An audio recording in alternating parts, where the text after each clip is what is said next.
Ukraine retaliates with hundreds of drones overnight. Good morning. You are watching Filibusted Headlines. I am Doug Smith, and today we are going to also be covering Elon Musk breaking his silence on the new tax bill, Zelensky meeting with German Chancellor Merz. There was a riot at a Seattle worship service, and more on Canada's sovereignty. So first up, our main topic, Ukraine retaliates with hundreds of drones overnight.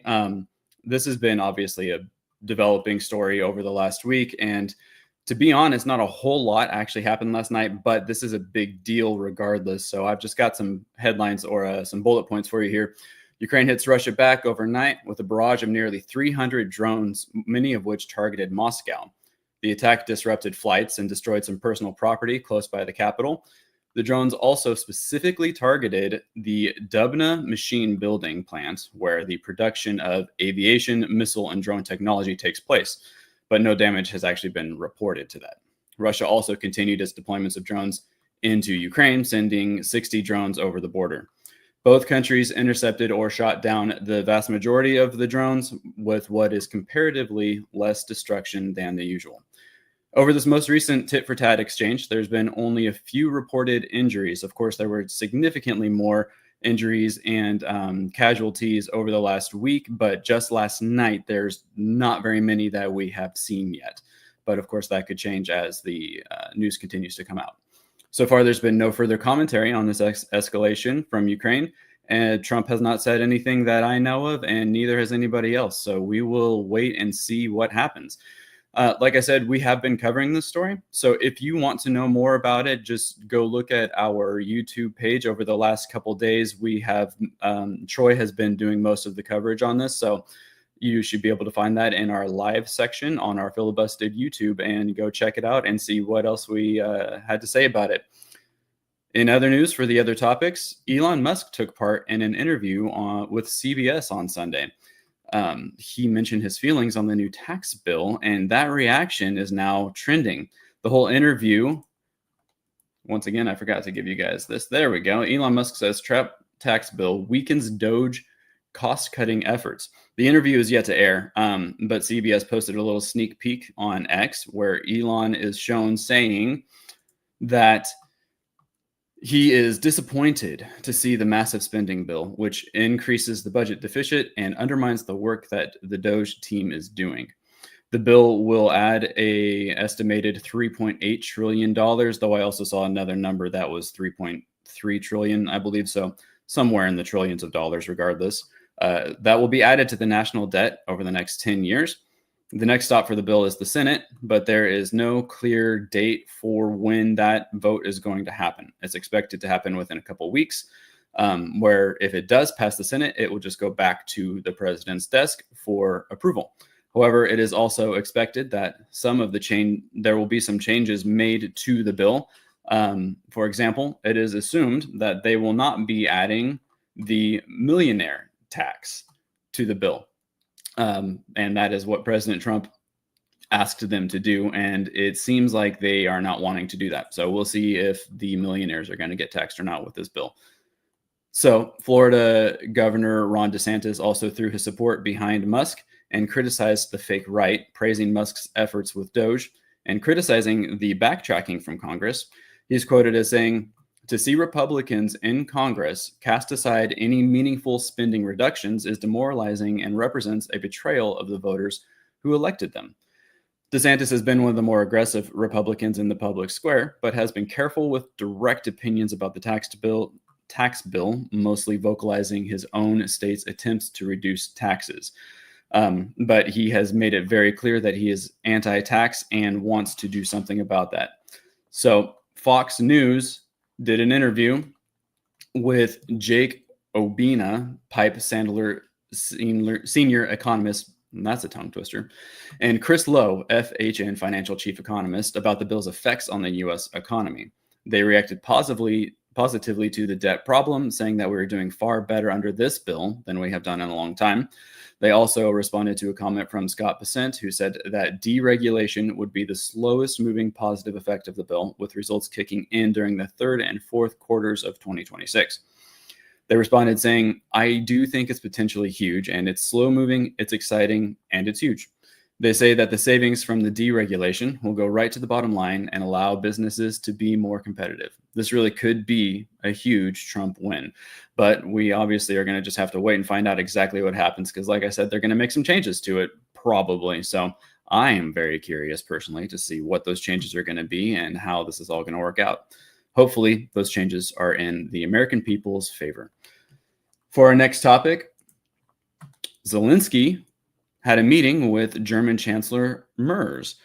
Merz and Zelensky met up earlier today. This meeting comes directly after Germany restated its support for Ukraine and gave Ukraine permission to use their long-range missiles inside Russian territories, which does cause one to wonder if that is exactly why we had that barrage last night from Ukraine over into Russia. It sounds like they had a little bit of extra help.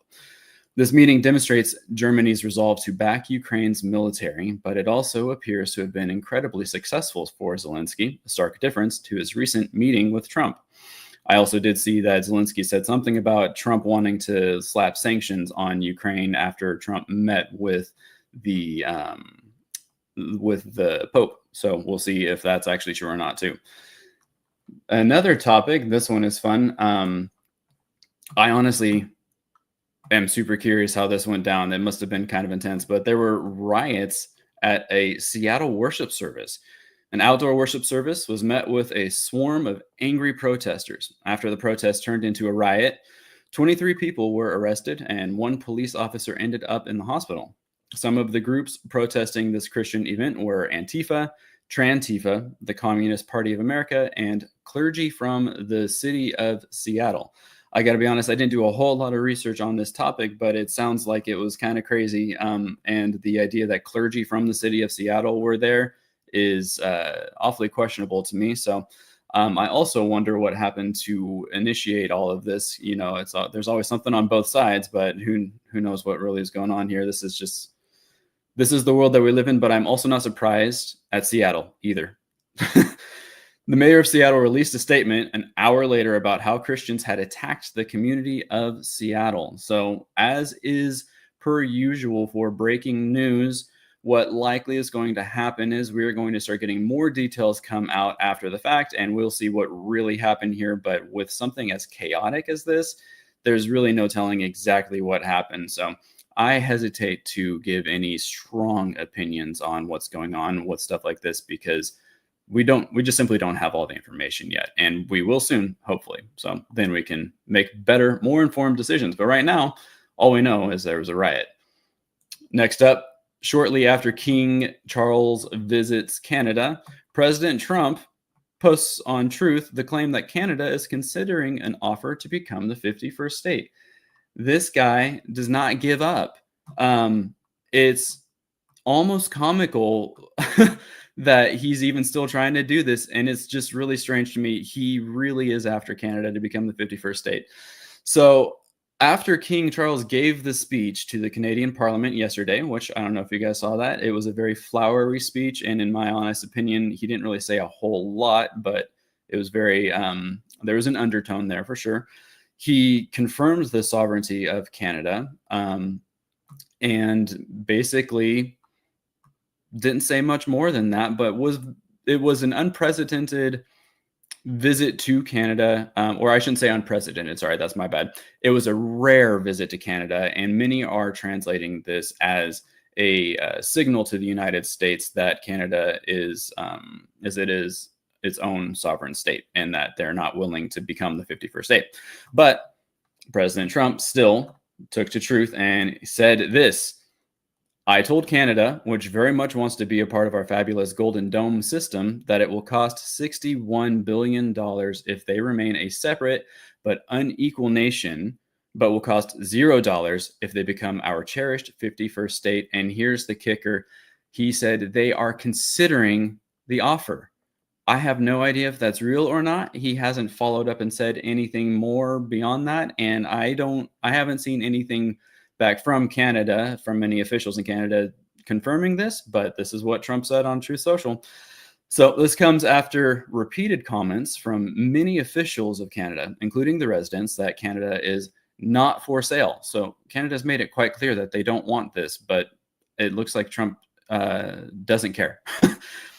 So in his speech yesterday, King Charles praised Canada, but did not directly mention President Trump or the 51st state idea. And there are a lot of articles, if you go and look this up, there's a lot of articles saying that there were some really interesting statements that King Charles made that sort of suggested that Canada was not going to be for sale and that they were still their own sovereign state. So I would recommend that you guys go and check out his speech and see if you can find anything in there that confirms or denies any of that evidence. But we'll see what happens. So far, there's no more evidence to President Trump's claim that Canada is considering the offer.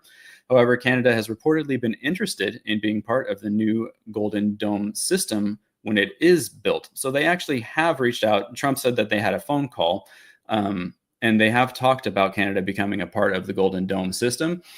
And there's obviously going to be some more discussion on that as that unfolds. But so far, that Golden Dome isn't confirmed yet either. So as far as I know, and in the most recent information that I've seen, they haven't actually officially put that into effect. But understanding how things like this work, normally it's when Trump says something big like this, at least something's going to happen. So it might not be quite the elaborate system that Trump wants, but something is going to happen with this Golden Dome system. And most likely Canada is going to be part of that. It kind of only, excuse me, it only makes sense that Canada would be a part of that. I actually wonder if Mexico is going to be part of that as well, because I mean, if we're going to have this big defense system over one part of America, I can't imagine why we can't just do all America, but that's getting kind of big and crazy too. So we'll see. Maybe it'll be a bigger discussion, including Mexico too. So lastly, I've got one more fun little tidbit for you guys. And this is about the Autopin, actually. Some information has come out, supposedly.